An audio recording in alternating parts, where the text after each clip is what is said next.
Good morning dear students, welcome back to my YouTube channel. आज की इस video के अंदर हम अकाउंटिंग रेशियो चैप्टर का जो कि बी पार्ट हमारा सोल्वेंसी रेशियो थी उसकी लास्ट रेशियो डिस्कस करेंगे जी, डेप्ट टू कैपिटल एम्प्लॉयड रेशियो। तो सिंपली डेप्ट टू कैपिटल एम्प्लॉयड रेशियो है क्या? रिलेशनशिप बिटवीन दो चीज़ों के बीच का रिलेशन रहेगा, long term debts and capital employed का जी। तो लॉन्ग टर्म डेप्ट हमने डिस्कस करे थे ऑलरेडी, पिछली वीडियोस के अंदर हम कर चुके हैं कि लॉन्ग टर्म डेप्ट हम कैसे निकालते हैं जी। तो लॉन्ग टर्म डेप्ट जो निकलता है वो दो चीज़ों का टोटल होता है always, long term provision plus long term, ठीक है जी, ब्रोइंग्स, जो आपने लोन वगैरह उधार ले रखा हो सिंपली। तो लॉन्ग टर्म लोन और लॉन्ग टर्म प्रोविज़न दोनों का टोटल ही लॉन्ग टर्म डेप्ट है। और एक है हमारे पास कैपिटल एम्प्लॉयड। कैपिटल एम्प्लॉयड को निकालने के लिए जो फॉर्मूला है हमारे पास वो non current liabilities plus share holder fund रहेगा जी। क्लियर है जी। और ये जो हमारा फॉर्मूला है ये लायबिलिटी साइड से है, मतलब सिंपली नॉन करंट लायबिलिटी और शेयर होल्डर फंड को टोटल कीजिए, कैपिटल एम्प्लॉयड तैयार हो जाएगी। और अगर हम असेट साइड में चले जाएं तो उससे हम कैपिटल एम्प्लॉयड किस तरीके से फाइंड आउट कर सकते हैं। टोटल असेट में से नॉन करंट इन्वेस्ट को माइनस कर दीजिए और देन माइनस कीजिए उसमें से भी करंट लायबिलिटीज़। क्लियर है जी। तो non current investment and minus कीजिए करंट लायबिलिटी, तो हमारे पास कैपिटल एम्प्लॉयड तैयार हो जाएगी जी। तो इसी मेथड के हम दो प्रैक्टिकल क्वेश्चन भी डिस्कस करेंगे जी इस वीडियो के अंदर। तो क्वेश्चन शुरू करने से पहले अगर आप मेरे चैनल पर न्यू हैं जी, एक बार चैनल को ज़रूर सब्सक्राइब कर लीजिए, क्योंकि आपको इस चैनल पर जो क्लास 12 से रिलेटेड जितने भी चैप्टर होंगे, ठीक है जी, उससे रिलेटेड आपको अपडेट्स वगैरह मिलती रहेंगी और आपसे नए नए जो चैप्टर होंगे वो डिस्कस ज़रूर किए जाएंगे जी इसी चैनल पर। तो क्वेश्चन है मेरे पास, डेप्ट टू कैपिटल रेशियो आपने फाइंड आउट करनी है जी। Share capital, SP, profit and loss debit, 8% debenture, 10% loan from bank है जी। प्रोविज़न फॉर एम्प्लॉय बेनिफिट का भी है जो कि क्वेश्चंस के अंदर 1 लाख रुपीज़ का है।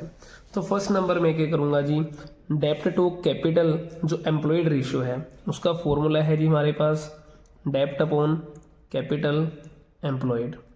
तो फर्स्ट नंबर डेप्ट का मतलब जो कि लॉन्ग टर्म है मेरा लोन, तो ये दोनों मैं ऐड कर लूँगा जी। लॉन्ग टर्म लोन जो होंगे 316 एंड 140, 3 एंड 1 हो गया 4 लाख, एंड टोटल कर लिया जी हमने 5 लाख रुपीज़। देन अपोन करना है जी हमने कैपिटल एम्प्लॉयड। तो कैपिटल एम्प्लॉयड को निकालने के लिए हम non current liabilities plus share holder fund वो फॉर्मूला लगा सकते हैं जी। तो ये दोनों मेरी नॉन करंट लायबिलिटी ही हैं जी। और शेयर होल्डर फंड जो आता था शेयर कैपिटल प्लस, ठीक है जी, रिजर्व एंड सरप्लस का टोटल रहेगा। तो 850, 80 एंड 30 इन सब का टोटल करेंगे, बट ये मेरा डेबिट बैलेंस है जी। जो डेबिट होता है तो उसे अपन माइनस कर देते हैं। तो ये टोटल हो गया 930। 930 में से मैं 30,000 लेस कर दूंगा तो 9 लाख आ जाएगा। 9 लाख एंड 5 लाख टोटल हो गए जी 14 लाख। तो ये मेरे पास, इसे हम इक्वल 0 कट कर दीजिए, इनको सोल्व कर लेंगे, हमारा आंसर तैयार हो जाएगा जी। क्लियर है जी।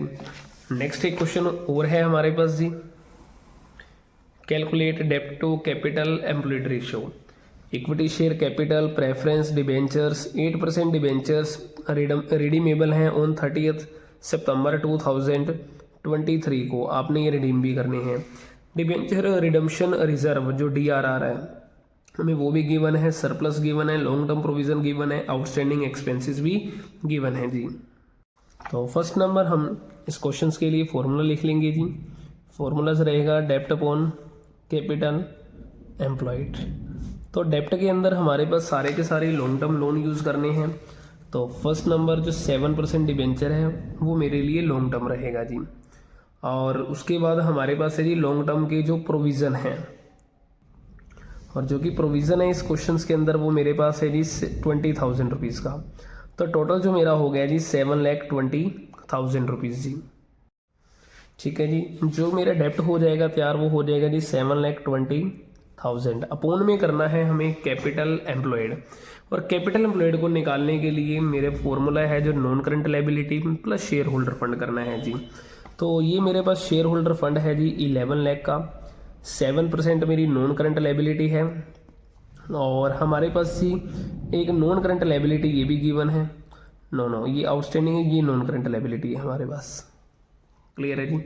उसके बाद जो डिबेंचर रिडम्पशन रिजर्व है मेरा, क्लियर है जी, जो डिबेंचर रिडम्पशन रिजर्व जो मेरा काम करेगा वो किसके अंदर चला जाएगा जी, हमारा शेयर कैपिटल के अंदर चला जाएगा। क्योंकि जो कैपिटल एम्प्लॉयड मेरे को फाइंड आउट करनी है उसके लिए जो फॉर्मूला मैं यूज़ कर रहा हूँ इस क्वेश्चंस के लिए, non current liability plus share holder fund use कर रहे हैं जी हम। तो ये हमारा फॉर्मूला रहेगा। तो जिसमें से नॉन करंट लायबिलिटी मेरी लॉन्ग टर्म प्रोविजन है एंड 7% डिबेंचर है। 8% डिबेंचर, देखो अगर 8% डिबेंचर आपको सिंपल गिवन हो तो लॉन्ग टर्म है, बट इसमें लिख दिया रिडीमेबल ऑन 30 सितंबर, तो मीन्स ये 30 सितंबर को रिडीम किया जाएगा।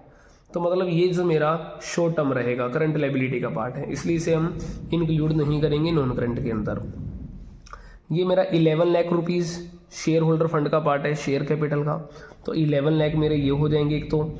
और उसके बाद DRR डिबेंचर रिडम्पशन रिजर्व भी ये आपका कैपिटल रिजर्व एंड सरप्लस का पार्ट हो जाएगा जी। तो 11 लाख 50 हो गए जी। और प्रॉफिट एंड लॉस का बैलेंस है 11 lakh 50 and 130, 11 lakh 50,000 plus 1 lakh 30,000, total हो जाएगा जी 12 लाख 80,000, जो कि मेरा शेयर होल्डर फंड तैयार हो गया जी। अब इसके अंदर क्या करना है, नॉन करंट लायबिलिटी को ऐड करना है, जो कि 7 लाख ये है और 20,000 ये है जी। तो प्लस कर देंगे हम 7,20,000 रुपीज़, तो 1280 है, ये 20 मेरा ऐड करें 13 लाख, 13 और 7 हो जाएंगे मेरे टोटल 20 लाख रुपीज़। तो ये मेरा रहेगा जी 20 लाख रुपीज़। तो इक्वल 0 हम कट कर देंगे, टोटल 5 zeros, 4 0 हमारी कट हो जाएंगी, 4 0 ये कट हो जाएंगी। तो अपोन में जो हमारे पास बच देगा 200 बचेगा जी। क्लियर है जी। तो इसे हम थोड़ा शॉर्ट कट कर सकते हैं, 100 आ जाएगा, ये 36 आ जाएगा जी। इसे सोल्व करेंगे 0.36:1, ये हमारा आंसर रहेगा जी। तो इस वीडियो के अंदर हमने मेनली जो डेब्ट टू कैपिटल एम्प्लॉयड है वही डिस्कस करी है। तो आई होप कि आपको ये क्वेश्चन समझ आया होंगे। अगर क्वेश्चन समझ आया है तो वीडियो को लाइक ज़रूर करें, चैनल को सब्सक्राइब जरूर करें एंड दोस्तों के साथ शेयर करें जी। Thank you.